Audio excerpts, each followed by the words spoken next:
Baldur, the Stone-Soul, Circle Blackclad Warlock.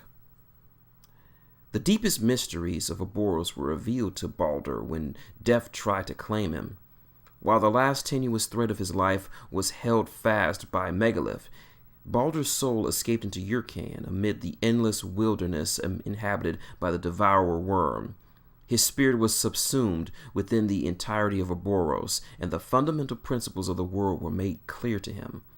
He experienced near total awareness, able to feel the crust of the world like his own skin before rejoining his more limited corporeal form.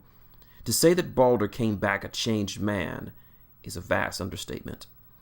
After Megalith restored Baldur's body to life, the beast of all shapes flung his soul back into the world with the obligation to serve as a conduit for his power.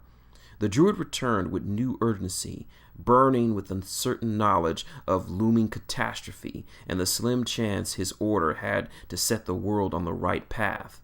Despite his connection to the worm, Baldur has no desire to see the entity fully manifested and unleashed upon Cain. He possessed the foreknowledge of an apocalypse heralded by the gathering of dragons and a loose athak found over between Turok and Everblight's minions.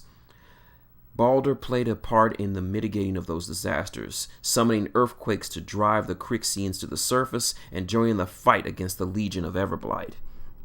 More than any other member of his order, he knows the narrow margin by which unparalleled destruction was avoided, but the Stone-Soul knows worse days are still to come.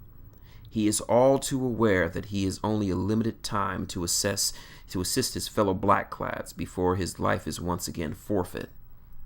As a conduit of Ouroboros, Baldur's body channels a torrent of power, energies that simultaneously embody the forces of both creation and destruction. No mortal flesh can endure such an onslaught indefinitely. While his connection to the granite bones of the world has been strengthened, his very existence is a blazing pyre by which will eventually consume him. In the midst of the battle, Baldur can tap into endless flows of energy that to empower himself beyond his mortal limits, glowing with energy at his every blow strikes with multiplied strength.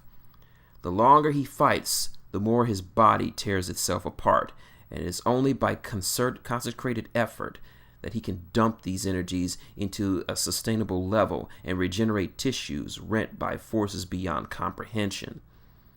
Given the limited time available to him, Baldur has no patience for the intrigues of the circle. The calm for which he was known by is gone, replaced by an unremittent urgency and an unmatched ferocity in battle. The energies of the Devourer rise within him as he fights, and the heady powers of chaos and nature rack his body even as they destroy his foes. He remains locked in a perpetual struggle to retain his mind and will, to preserve his sense of purpose and solidarity within his order. Only Baldur's unyielding nature and consistency have left him to retain his sanity against the ceaseless howlings of the worm.